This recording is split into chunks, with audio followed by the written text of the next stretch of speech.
too high. So I'll try to meet that expectation. I'm going to start this with, I have some prepared remarks because I ramble and talk a lot. I enjoy the conversation, so I really encourage that afterwards. But I do have a couple specific things that I wrote down, so I wanted to make sure that I got to. I will say, one of the things, and Chris Eagles, who's here, who I played baseball with all growing up, we were managers since the time we were in 7th grade. And I will say one of the unique experiences that I forgot about until today, so we always felt like we were part of the team, probably we were older than we were.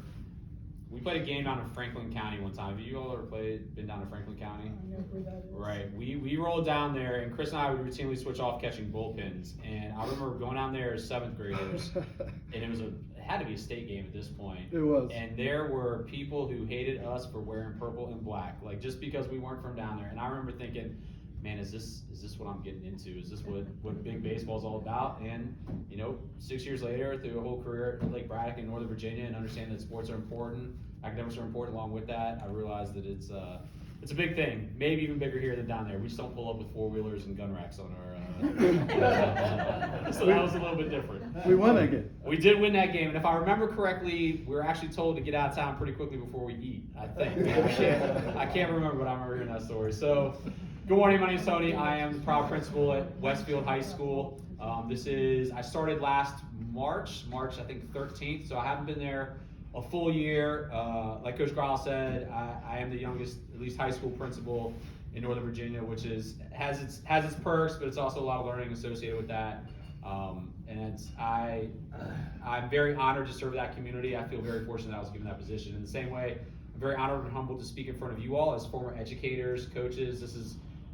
It's very cool to speak to your kinfolk, if you will, right? To people who understand it and who have been through it. So thank you for having me. Coach Gryle, thank you again. Awesome introduction. Coach Sugwell, thank you for inviting me. It's very cool. And as a former coach and current administrator, I feel like I fill 3 of the buckets of NVADACA. I have zero interest in the athletic department now, just because they are the hardest workers. Are there any former DSAs or athletic directors in the room? Nice. There are not single individuals that put in more time and hours than athletic directors, so I think I'll stay where I'm at for right now. So I have a couple of remarks, I'll get into it. Last night I was thinking about this speech while I was watching the boys basketball game. So we beat Oakton last night, we're middle of the pack right now. But I'm watching the guys during warm-ups, and they're doing behind the back 360s and these layups, and I'm like, I was talking with Pete Bendorf, so I don't know if some of you might know Pete Bendorf. He was sitting there because his son's good at Westfield. And say, you know what, Pete, I can't stand this. I go, these kids don't do this in the game. What are they working on? What are they practicing? Like, they should be here doing passing drills, layups, all this. And I used to coach baseball and basketball when I was at Parkview. And Pete just looked at me and started laughing. He goes, you've turned into a curmudgeon. I was like, you know what? That's right, because I remember my senior year, I played a lot of second base at Lake Braddock. So I played catcher most of the time through Braddock, and then catcher down at Bridgewater, but I played some second base my senior year, and I remember going early to practice, and there was one of our teammates, Garrick Evans, who was our shortstop, and we'd get there right after school, a couple hours early, and we would do these diving plays up the middle, behind the back, double plays, and jumping over the runner, throwing it, and I don't think we turned one double play my senior year. So we practiced all that stuff for nothing, but it helped set a perspective, because I think it's difficult sometimes to remember how cool it is to be in a school.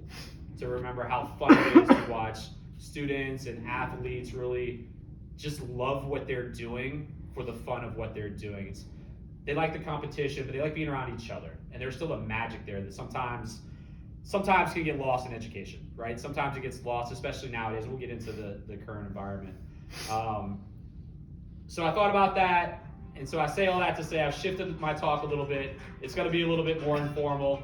I know you've had some incredible speakers in here. I know Chris was here a few months ago or last year.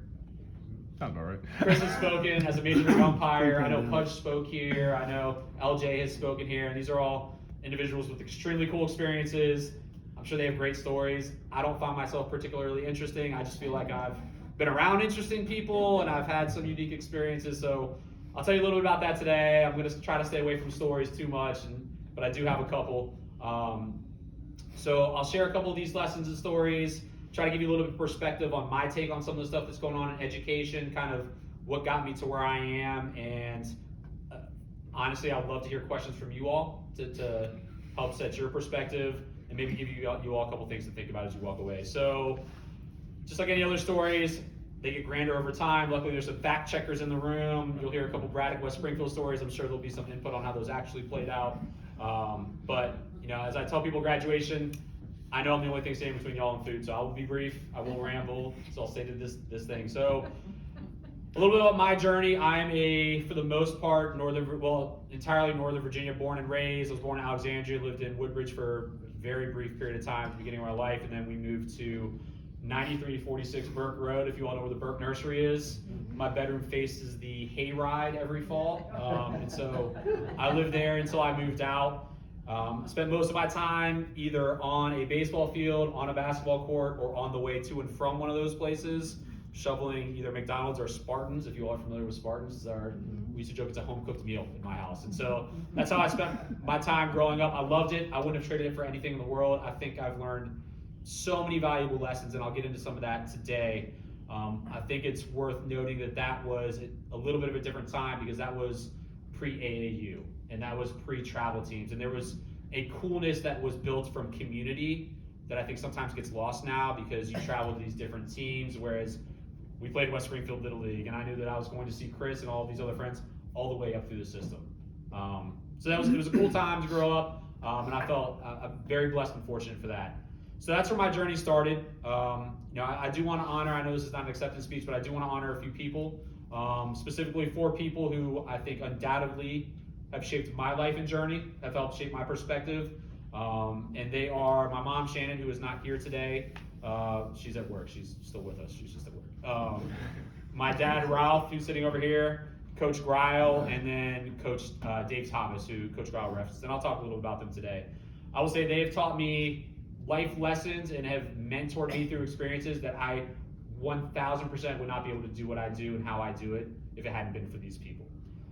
So again, I'm not gonna turn this into an acceptance speech, but I do want to talk a little bit briefly about them. Some of you, I'll start with my mom. Some of you might know my mom. If you do, you know that she is incredibly hardworking. She's probably got the highest morals of any person I've ever met, and she will drop whatever she's doing to help anybody, regardless of title or position. She's one of my idols. There's nothing that's too big or too small for Shannon. What you don't know about Shannon is that she is an absolute nightmare on the basketball court. So when I was growing up,